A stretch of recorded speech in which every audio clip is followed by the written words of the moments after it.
Hi hello everyone, welcome to the channel explore with Kamakshi. இன்றைக்கி ஒரு சூப்பரான ரெசிபியோடு தான் வந்திருக்கேன். அதாவது சோரொட்டி ஃப்ரை எப்படி செய்கிறதுன்னு தான் பார்க்க போகிறோம். ஒரு ஹெல்த்தியான டிஷ் அப்படின்னே நம்ம சொல்லலாம். ஸோ இது எப்படி செய்கிறதுன்னு பார்க்கலாம் வாங்க. ஒரு 4 சவரட்டி நான் இன்றைக்கி வாங்கி வச்சுருக்கேன். அது நல்லா வாஷ் பண்ணி க்ளீன் பண்ணி எடுத்து வச்சுருக்கேன். மெயின் என்னென்னா இது மேலே நம்மளுக்கு ஒயிட்டாக ஒரு ஸ்கின் மாதிரி இருக்கும். அந்த லேயரை நம்ம நல்லா க்ளீன் பண்ணி எடுத்துடணும். ஸோ அது மாதிரி நல்லா க்ளீன் பண்ணி எடுத்துகிட்டு நல்லா மஞ்சத்தூள் போட்டு நல்லா வாஷ் பண்ணி எடுத்து வச்சுருக்கேன் நான்.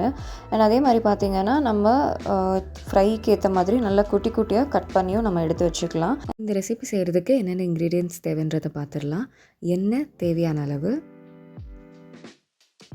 சீரகம் ஒரு 1/2 ஸ்பூன் எடுத்திருக்கேன்,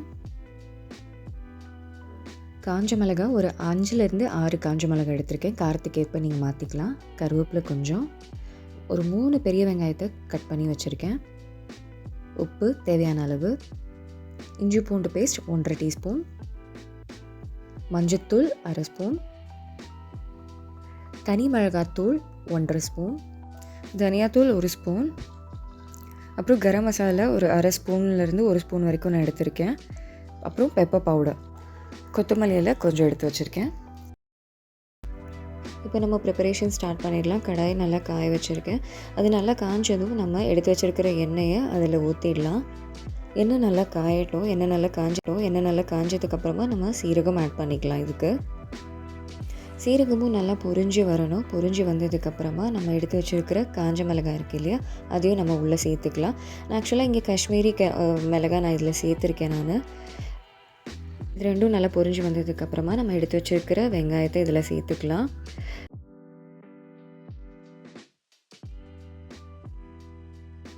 வெங்காயத்தை நல்லா சேர்த்ததுக்கப்புறம் நல்லா இதை நம்ம மிக்ஸ் பண்ணி விட்டுக்கலாம். அண்ட் இது நல்லா பொன்னிறமாக வதங்குற அளவுக்கு இந்த வெங்காயத்தை நம்ம ஃபஸ்ட்டு வதக்கிக்கணும். கருவேப்பிலை சேர்த்துப்போம். இப்போது எல்லாத்தையும் நல்லா மிக்ஸ் பண்ணி விட்டுக்கலாம். இப்போது நம்ம அதே மாதிரி இப்போ வெங்காயம் வதங்கிறதுக்கு தேவையான அளவு நம்ம உப்பு சேர்த்துக்கலாம். இப்போதெல்லாம் லைட்டாக தான் நான் உப்பு சேர்த்துக்கிறேன். நான் வெங்காயம் வதங்குற அளவுக்கு உப்பு சேர்த்துட்டு நல்லா நம்ம மிக்ஸ் பண்ணி விட்டுக்கலாம் ஒரு 2 நிமிஷம். வெங்காயம் நல்லா இந்த அளவுக்கு வதங்கினதுக்கப்புறமா நான் எடுத்து வச்சுருக்கிற இஞ்சி பூண்டு பேஸ்ட்டை இதோடு சேர்த்து நம்ம ஆட் பண்ணிவிட்டு பச்சை வாசனை போகிற அளவுக்கு நம்ம இதை வதக்கி எடுத்துக்கலாம்.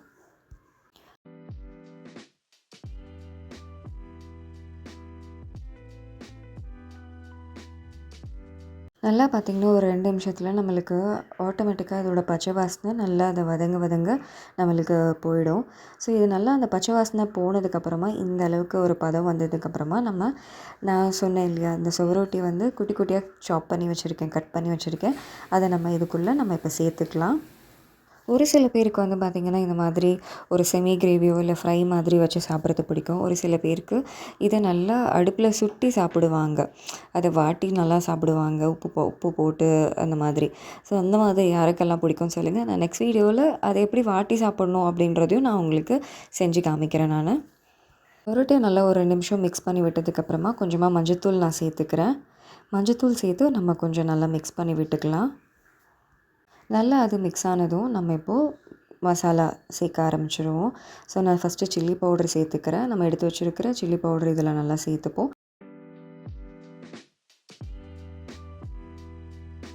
அடுத்து தனியாத்தூள் சேர்த்துக்கலாம்.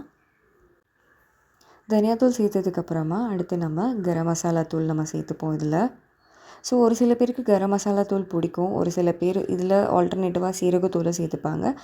நான் இன்றைக்கி கரம் மசாலா தூள் சேர்த்துக்கிறேன். இதெல்லாம் சேர்த்ததுக்கப்புறமா நம்ம மொத்தமாக ஃப்ரைக்கு தேவையான அளவு உப்பும் நம்ம இதில் சேர்த்துட்டு நல்லா இதை மிக்ஸ் பண்ணி விட்டுக்கலாம். இந்த டைமில் நீங்கள் வேணும்னா ஒரு செமி கிரேவியாக வேணும்னு நினச்சிங்கன்னா கொஞ்சமாக தண்ணி ஆட் பண்ணி நீங்கள் இதை செமி கிரேவியாக ஆக்கிக்கலாம். இல்லை இந்த கன்சிஸ்டன்சியே போதும் அப்படின்னு நினச்சிங்கன்னா இதை சிம்மில் வச்சுட்டு ஒரு மூடி போட்டு வச்சுட்டு ஒரு 10 நிமிஷத்துக்கு இல்லை 5 நிமிஷத்துக்கு ஒரு தடவை நல்லா இதை அடி பிடிக்காத அளவுக்கு மிக்ஸ் பண்ணி விட்டுட்டு குக் பண்ண விடுங்க, ஸ்லோ குக்கு. இதில் மெயின் என்னென்னா ஸ்லோ குக்குன்றது ரொம்ப அவசியம். ஏன்னா பச்சை வாசனை வந்துருச்சு அப்படின்னா நம்மளுக்கு சாப்பிட்றதுக்கு பிடிக்காது. ஸோ ஸ்லோவாக வச்சு மூடி வச்சு எடுத்து நம்ம நல்லா குக் பண்ணி எடுத்துக்கலாம். இந்த அளவுக்கு நல்லா அது வதங்கி உள்ளே குக்காகி வந்ததுக்கப்புறமா நம்ம எடுத்து வச்சுருக்கிற பெப்பர் தூள் நல்லா சேர்த்து ஒரு 2 நிமிஷம் வதங்க விட்டுக்கலாம். வதங்க விட்டதுக்கப்புறம் நல்லா குக் ஆகிடுச்சின்னு தெரிஞ்சோடனே இறக்கி வைக்கிறதுக்கு முன்னாடி நம்ம கொத்தமல்லி தலை சேர்த்து இதை நல்லா மிக்ஸ் பண்ணி விட்டு எடுத்து வச்சிடலாம்.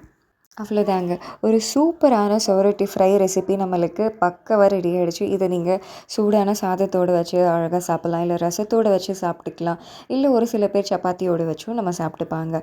ஸோ இதில அவ்வளோ ஒரு பெனிஃபிட்ஸ் இருக்கு. நம்மளுக்கு அயர்ன் பெனிஃபிட்ஸ் அண்ட் ரத்த சோகை இருக்கிறவங்க இத எடுத்துக்கிட்டா நல்ல ஒரு பிளட் கவுண்ட் இன்க்ரீஸ் ஆகும் அப்படின்றதும் நம்மளுக்கு இருக்கு. இதே மாரி நீங்களும் ட்ரை பண்ணி பாருங்க. ஸோ ரெசிபி பார்த்துருப்பீங்கன்னு நினைக்கிறேன். ஸோ இதே மாதிரி வீட்டில் ட்ரை பண்ணி பாருங்கள்.